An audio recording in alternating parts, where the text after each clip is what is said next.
Number one అంటారు. అసలైన number one Guru Kashi university. మీ weak points ఏంటి గౌతమి గారు? అంటే ఎప్పుడైనా అనుకున్నారా ఇది నాలో ఉన్న వీక్నెస్ అని? అంటే కొన్ని ఉంటే బిజినెస్ అనుకోవచ్చు, పీపుల్ విషయంలో అనుకోవచ్చు, కొన్ని things. Maybe giving ma'am. Giving ఎక్కువ, లిమిట్ ఉండదు, తెలీదు అసలు. అది ఒక వెర్రి అని అనొచ్చు. ఎంత ఇస్తున్నానో అర్థం కాదు. ఆ పాయింట్ ఒక్కటి నేను మార్చుకుంటున్నాను మ్యామ్. ఎందుకంటే ఈ సాంస్క్రిట్ పద్యం ఉండిద్ది, అతి దానాత్ ధ్వలిద్భగ్ధో హెతిమానాత్ సుయోధన వినష్టో రావణో లవ్ల్యాత్ అతి సర్వత్ర వర్జయత్. అతి అనేది ఎక్కడైనా డ్యామేజ్ అది. అది అతి ప్రేమించడం అయినా, అతి కైండ్నెస్ అయినా, అతి గివింగ్ అయినా, ఎవ్రీథింగ్ ఈజ్ అ డ్యామేజ్. ఆ అతి అనేది బ్యాలెన్స్ చేసుకోవటానికి ట్రై చేస్తున్నాను మ్యామ్. అంతే, ఇంకా అదే వీక్ పాయింట్ అనుకుంటాను. మీలో ఉన్న స్ట్రాంగెస్ట్ థింగ్ ఏంటి? నాకు కొన్ని సర్టెన్ సెట్ ఆఫ్ వాల్యూస్ ఉన్నాయి ma'am, which is a rare thing I'm finding in this world right now. ఆ వాల్యూస్ అనే దానివల్ల నేను గ్లో అవుతున్నానని నా ఒపీనియన్. ఆ వాల్యూస్ దాటి నేను వెళ్ళను. What kind of values? మోసం చేయలేకపోవటం, అండ్ డబ్బుని బట్టి మనిషిని ఎంచకపోవటం, అలా సర్టెన్ సెట్ ఆఫ్ కొన్ని వాల్యూస్ ఉన్నాయి మ్యామ్ నాకు. అంటే నేను అవే కరెక్ట్ అని కూడా అన్ను, అవి పాటించిన వాళ్ళు రాంగ్ అని నేను జడ్జ్ చేయను. కానీ నా లైఫ్ నేను ముందుకెళ్ళటానికైతే అవి నాకు వేని కొంచెం క్లియర్ చేస్తున్నాయి. ఇప్పుడు ఈ డబ్బున్నోళ్ళే మంచోళ్ళు, డబ్బున్నోళ్ళే అనే కాన్సెప్ట్లో కనుకుంటే లైఫ్ చాలా డ్యామేజ్ అయిపోద్ది అనేది నా ఒపీనియన్. నాకు చాలా మంచి మనసు ఉన్నోళ్ళు లోవర్ మిడిల్ క్లాస్లోనే ఎక్కువ కనిపించారు. అలా అని ఇక్కడ లేరు ఉంటారా అని నేను అన్ను. ఈ డిఫరెన్సియేషన్తోనే వరల్డ్ బతుకుతుంది. ఎవ్వరు ఒప్పుకున్నా ఎవ్వరు ఒప్పుకోకపోయినా ప్రతి మనిషి ఎదుటాళ్ళు వేసుకున్న బ్రాండ్స్ చూస్తున్నారు, ఎదుటాళ్ళు తిరుగుతున్న కార్లు చూస్తున్నారు, ఎదుటాళ్ళు ఉంటున్న ఇల్లు చూస్తున్నారు. ఇవన్నీ కామన్గా ఏర్పడిపోయినాయి లైఫ్లో. ఆ లూప్లో నేను లేను. సో అది నాకు తెలిసి నేను స్ట్రాంగెస్ట్ ఆ విషయంలో.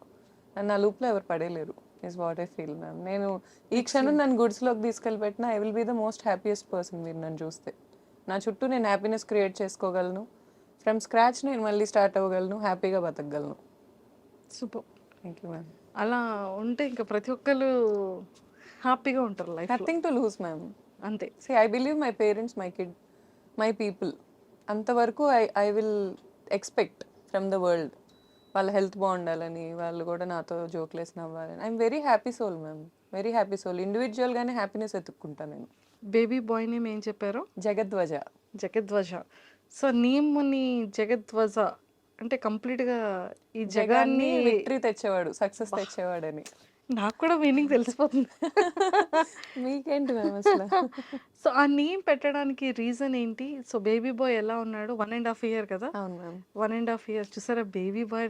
అసలు నిజంగా ఏ మదర్కైనా కదా బేబీ అనగానే ఒక బ్లెష్ వస్తుంది, ఒక హ్యాపీనెస్ వస్తుంది. అవును మ్యామ్. సో ఎంతమంది మదర్స్ దగ్గర చూసాను, ఇంకా ప్రపంచాన్ని మర్చిపోతారేమో. True ma'am. సో మీ ఏం చెప్తారు మీ బేబీ బాయ్ గురించి? ఏం చెప్తారు? బెస్ట్ మెమొరబుల్ థింగ్స్ ఏంటి? అసలు గుండె ధైర్యం మ్యామ్. నేనైతే చాలా షాకింగ్గా ఫీల్ అవుతా వాడు గుండె ధైర్యానికి. చాలా ధైర్యం ఎక్కువ. ఏడ్చింది కూడా పుట్టాక బాధేసో జాలేసో, ఈ రెండిటికే. ఎవరిని ఏ అనకూడదు, ఎవరి మీద అరవకూడదు. అరిస్తే బాధేస్తుంది. నా దగ్గరికి వచ్చి నువ్వు ఎందుకు అరిచావు అని చేతులతో చూపించి ఏడుస్తాడు.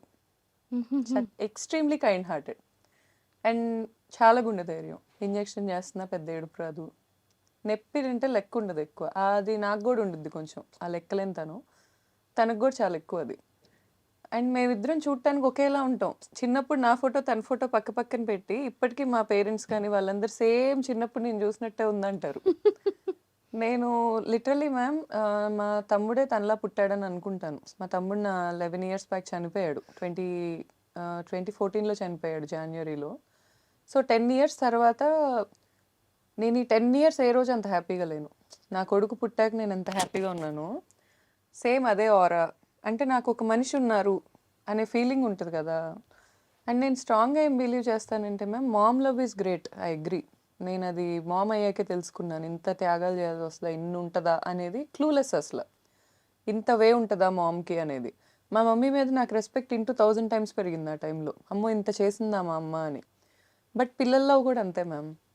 పిల్లలు 1000 మంది ఉన్నా మనల్ని ఎత్తుక్కుంటారు, చాలా ప్రేమిస్తారు, ఏదున్నా తెచ్చి మనకే ఇవ్వాలనుకుంటారు. ఆ ప్రేమ కూడా ప్రతి చోట దొరకదు. అది నాకు ప్రేమలో కొరత లేదు.